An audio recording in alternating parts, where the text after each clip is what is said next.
वेद का एक पेज रोज पढ़ना और अपने बच्चों को पढ़ाना, ये जीवन का अभिन्न अंग बना लो।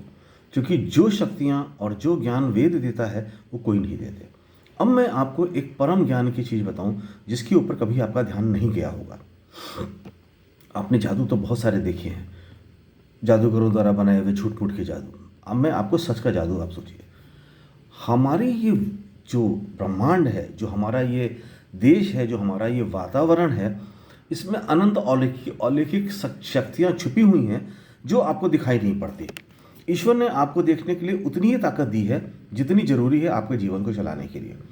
जो ताकतें जरूरी हैं उसके लिए वो ताकतें उसने आपको नहीं दे रखी हैं।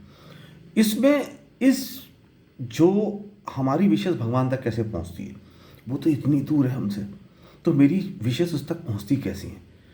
वो वेव्स हैं इस ब्रह्मांड में, पूरे ब्रह्मांड में फैली हुई हैं, जो सूर्य से करोड़ों गुना तेज पहुंचती हैं। यानी जिसे आप कहते हो कि ये हमसे इतने करोड़ प्रकाश वर्ष दूर है, वो ईश्वर के लिए एक सेकंड है। इसलिए आपकी चीजें ट्रांसपोर्ट होती है वहां पे और आपको पता नहीं चलता। आप सोचते हो कि कैसे है। अब एक चीज मैं आपको बहुत एक उदाहरण बताऊं।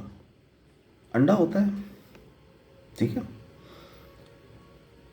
अंडे को आप फोड़ोगे तो को मुर्गी अंडा देती है, इसको फोड़ो तो क्या है? कुछ नहीं, अंदर पीला पदार्थ है जो कोई है।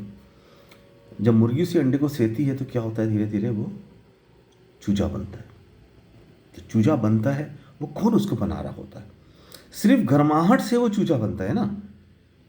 उसकी शरीर कैसे डेवलप होता है? कौन डेवलप करता है उसके शरीर को? सिर्फ गर्माहट। तो जितना टेम्परेचर अंडे को मुर्गी देती है, उतना टेम्परेचर तुम कहीं हीट में उसको रख के देख लो, किसी जगह ओवन में, किसी जगह, किसी ऐसी जगह जहाँ उतना ही टेम्परेचर हो जितना मुर्गी देती है, तो देखो क्या वो बन जाएगा, उसमें बच्चा हो जाएगा? नहीं होगा, क्योंकि आप आर्टिफिशियल मोड पे चले गए। वो किरणें, वो ताकत, अलौकिक शक्तियाँ जो ब्रह्मांड में बह रही हैं, वो उसको जीवन देती हैं, वो हमको जीवन देती हैं, वो हमसे जीवन वापस लेती है। वो जब जीवन को, तो अब देखो अंडे में, तो आप सोचो अंडे में कहीं भी एक छेद होता है? नहीं होता। तो उसके अंदर जान कैसे पहुंचता है? अंडे के अंदर जान कैसे जाती है? क्योंकि चूजा अंदर जीवित होता है, वो फोड़ के बाहर निकलता है, जीवित होता है। तो चूजा अंडे के अंदर जान कैसे पहुंची? उसमें तो जगह ही नहीं जाने की। इसलिए कि वो किरणें उसके अंदर पहुंचती हैं। वो अलौकिक शक्तियां जो ईश्वर की हैं, वो अंडे के अंदर भी पहुंचती हैं। उनके लिए अंडों को तोड़ना जरूरी नहीं है। उसी तरह जिस तरह से जब आप यज्ञ करते हो तो आपकी अनंत ऊर्जा जो उससे पैदा होती है, वो ऊर्जा को तो पहुंचने में, अगर ऊर्जा नॉर्मल एनर्जी के मोड में, तो ईश्वर तक पहुंचने में बहुत समय लगेगा।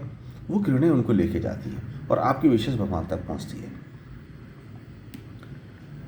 जिस दिन तुम्हारे दिमाग में ये बात जाएगी कि अंडे में जान कैसे जाती है, हम तो कहते हैं माँ के गर्भ में आप कह सकते हो कि भाई सांस है, माँ से जान चली जाती, कुछ भी चली जाती है।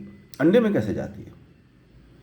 जबकि गर्भ का शिशु भी सिर्फ माँ का भोजन ग्रहण करता है, सांस उसको माँ की नली से ही जाती है। आप कह सकते हो जान भी उसी नली से चली गई जिस नली से खाना गया, मान लिया। अंडे में कैसे गया? क्योंकि हम जो सोचते हैं वो अपनी बुद्धि के हिसाब से सोचते हैं। जिसने इस अनंत ब्रह्मांड को बनाया हुआ है, उसका सोचना, उसकी साइंस, उसकी टेक्नोलॉजी डिफरेंट है। तो आप जो सोचते हो कि मैंने चोरी की, किसी ने नहीं देखा तो मैं बच गया, नहीं, आपकी चोरी इंसान से, भगवान से नहीं बचेगी। क्योंकि वो अलौकिक शक्तियाँ जो हमको मॉनिटर कर रही हैं, वो हमेशा मॉनिटर कर रही है। तो साथियों, वेद को पढ़ो, ईश्वर का ज्ञान लो, समझो कि हमारे जीवन क्यों बना है और हमारा जीवन का आचरण कैसा होगा। हम सब दानवी प्रवृत्ति की तरफ शिफ्ट हो गए हैं, उसको रोकना है आप सब।